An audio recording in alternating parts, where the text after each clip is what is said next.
evening, everybody. Thank you for coming out tonight. While everybody's making their way in, let's just get ourselves organized a bit here on how we're going to run the remainder of the evening. For those that didn't get a chance to talk with me outside, my name is Andy Mountain. I'm a consultant working with the city on the Brighton Blvd redevelopment project, and we're happy to be collaborating closely with Erica and Kelly and the NDCC team on the kind of combined NDCC open house and Brighton Blvd kind of final design meeting to bring this all together.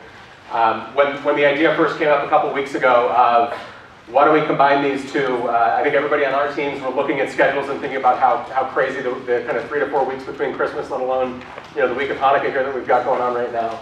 And we figured it made a lot of sense and made it easier for the community to get engaged. So thank you all for showing up. What we want to do is take the next 45 minutes to an hour or so. I'm going to have Kelly lead, who's the director of the North Denver Cornerstone Collaborative. He's going to give us kind of an update on kind of the year in review. It'll take about 10 or 15 minutes to walk through that.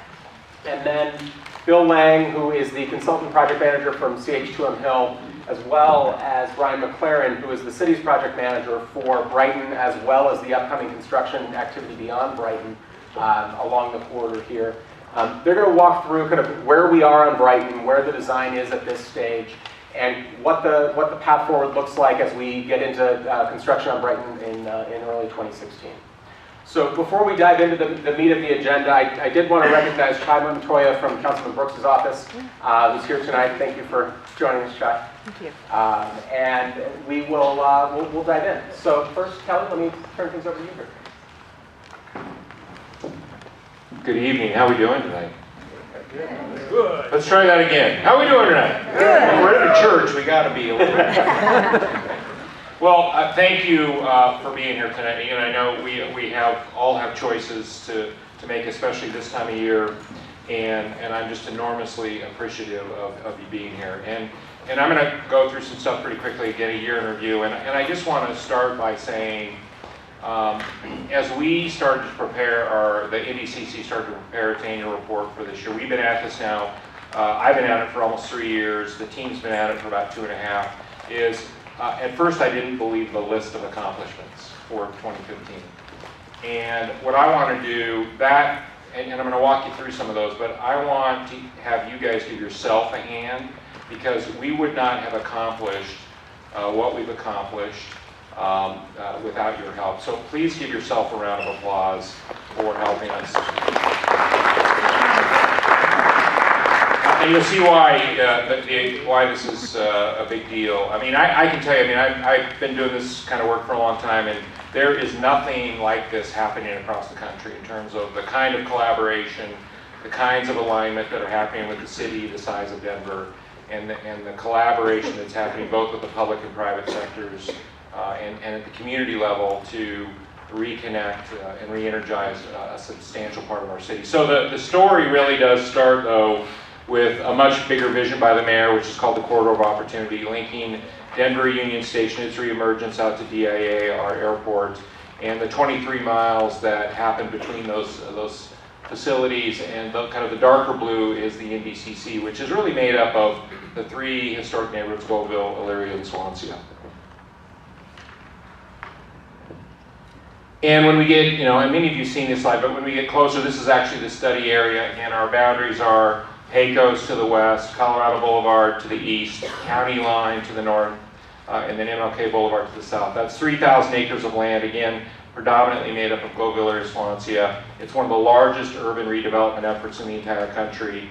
And although Goville, Elyria, Swansea are immediately connected or next to downtown, it's very disconnected because of the lack of investment that has not happened over the last 30 years.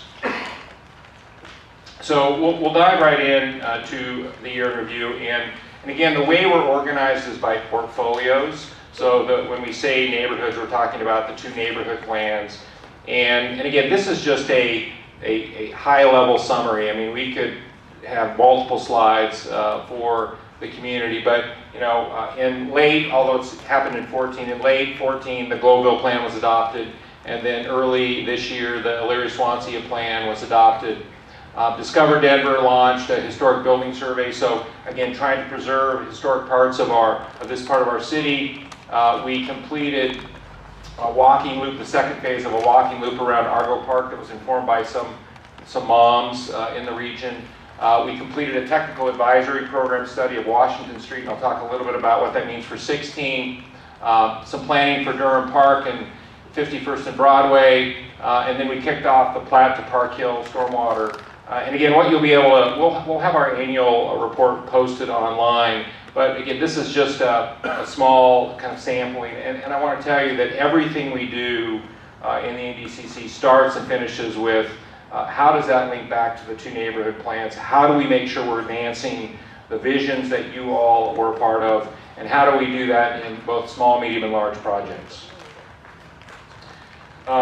Next is the National Western Center. So this is the redevelopment transformation of the National Western Stock Show site. Substantial progress was made this year. We helped pass House Bill 1344, which is the state being our partner in funding the acceleration of the CSU facilities on the campus to the tune of $250 million through state COPs. We adopted the master plan in March.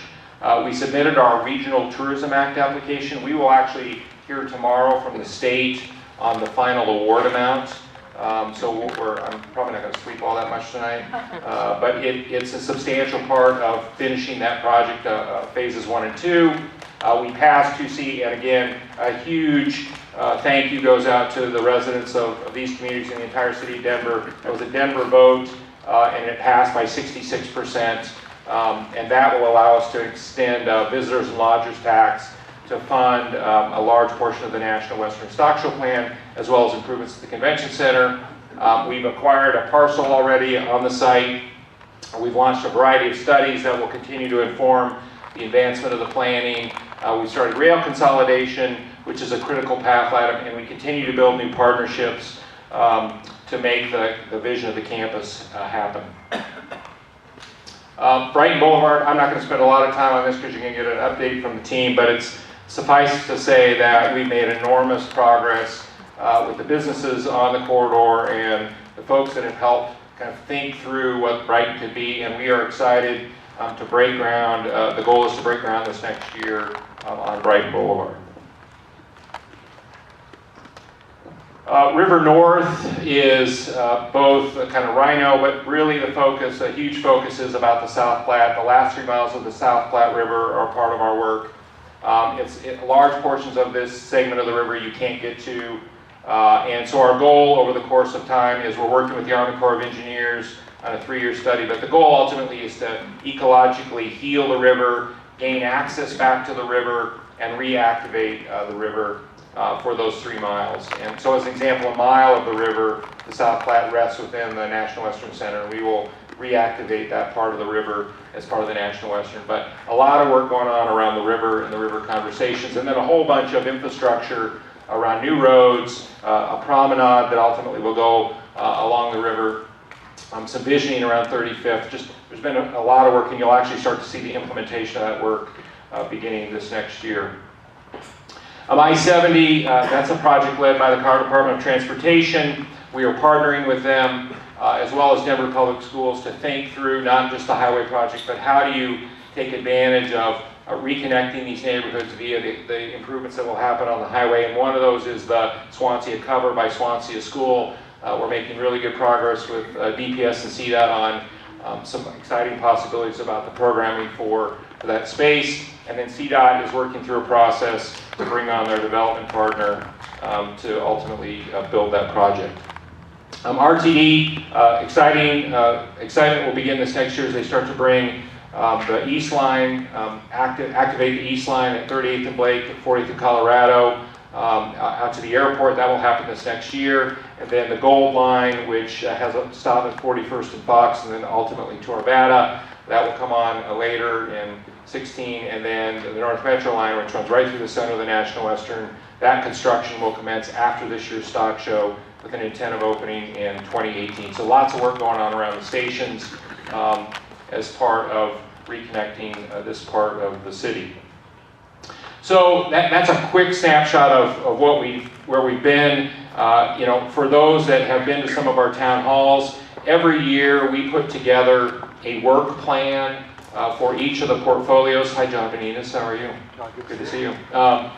We put a work plan together for each of the portfolios, and so again, this is just a kind of. I'm not going to go through these. We will, probably at our first town hall next year, have a more deliberative handouts for you on the work plan itself. But we start that process now, and a lot of our work plans are based on feedback we've heard from residents and businesses. But again, each of them will be organized by our portfolios. And what's exciting about this year's work plan is, although we continue to plan because that's important, is what you're going to start to see is implementation. So there'll be a lot of conversation around implementation of key aspects of our work in 16. Specific to the National Western, we had someone call us the other day about an event and saying, hey, I heard you guys passed 2C. We want to bring our event to your site next year. And we're saying, that's awesome, but we're a few years away from actually building buildings. So our critical path over the next probably 3 years or so is land acquisition. We have about 70 acres we have to acquire within the campus boundaries. Rail consolidation, getting rail off the river and consolidating it down the center of the site. Then site remediation, demolition. All that's going to take time. And so there'll be a lot of stuff that happens behind the scenes to get the site ready for development, but we're probably a good 3 years out from where you'll start to see formal construction on our side. And obviously we're going to continue to keep folks informed as that evolves, but it's going to be kind of a slow and steady process. Now I'm going to kind of pivot to, I think, teeing up our conversation about Brighton. But one of the things that we've heard loud and clear, and this came out of the neighborhood plans, as one of the guiding themes of connectivity, was not just connectivity but mobility. I mean, one of the big aspects of this part of the city is the lack of mobility because of incomplete streets, lack of sidewalks, a whole variety of barriers that are in the way, be it the river today because there's not enough bridge crossings, or inadequate or inexistent trails, lack of sidewalks, you name it, there's a variety of barriers in the way. So one of the things that we're going to do as a city is, one, we're going to spend some time, and we have a team here. Emily Glockner's here in the back of the room if you'd wave. She's going to be leading an effort around a master planning mobility study for this region of the city.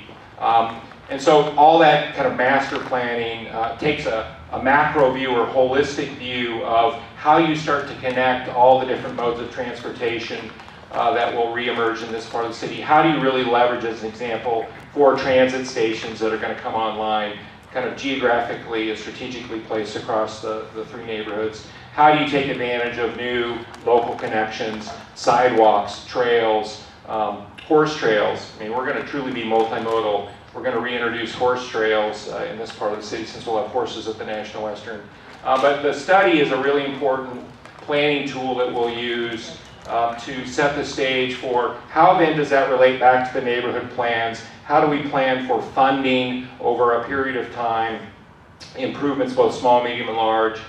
So it's a really important step for us to step back and make sure that we're connecting all the pieces. And so part of this too will be obviously an engaged conversation with the residents and businesses around what are important aspects for each of you relative to mobility and connectivity, and how do we start to prioritize those, which again will help the city through our annual appropriation and then ultimately through long-range funding for bringing those assets online. And I'll give you an example.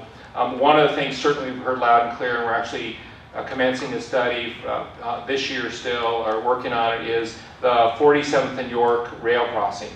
Significant issue for kids to get, as an example, Swansea School. That is a Herculean planning effort and a very expensive issue to resolve. And so this planning study will help us think through some of those issues, and then ultimately how do we engage the federal government, as an example, to seek funding to separate rail from the roadway and create new connections in that part of the city. So that's one example of many that I think the work we're about to do will help us do.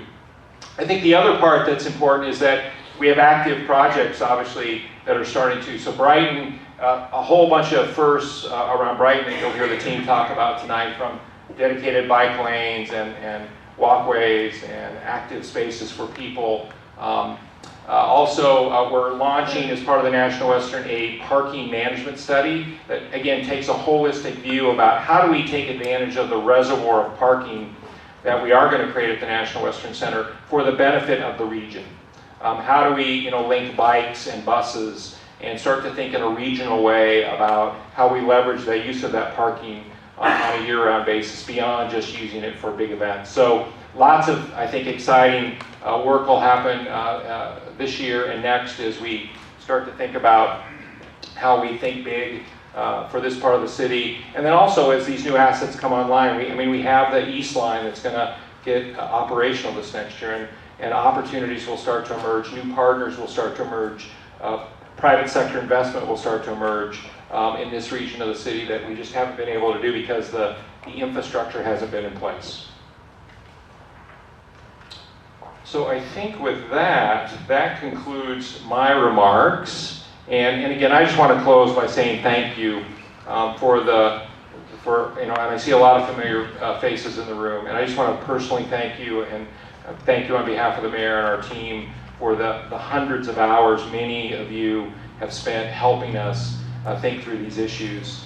They're not easy issues. It doesn't mean we always agree, but I think we're trying to always stay open to how we engage you and how we learn from one another and how we ultimately resolve and put into place efforts in this part of the city to improve it. So just thank you for your continued work. We're going to need you. This is a long-term effort. We're not going to rebuild this part of the city in 1 or 2 or 3 or 5 years. This is as I like to say, it took us 109 years to get in the condition we're in. We're not going to pull ourselves out of this in one administration. This is going to happen over multiple administrations. But we're putting the groundwork in place, we're putting the structures in place, we're putting the planning in place, I think, to make informed decisions to get started. And I'm excited that this next year, 16, will be about starting the implementation of some of these improvements that many of you have waited for a very long time. So thanks for what you've done, thanks for what you're going to do, and I want to close by just saying have a wonderful and safe kind of holiday season, and we'll look forward to seeing you at the start of the new year. Thanks.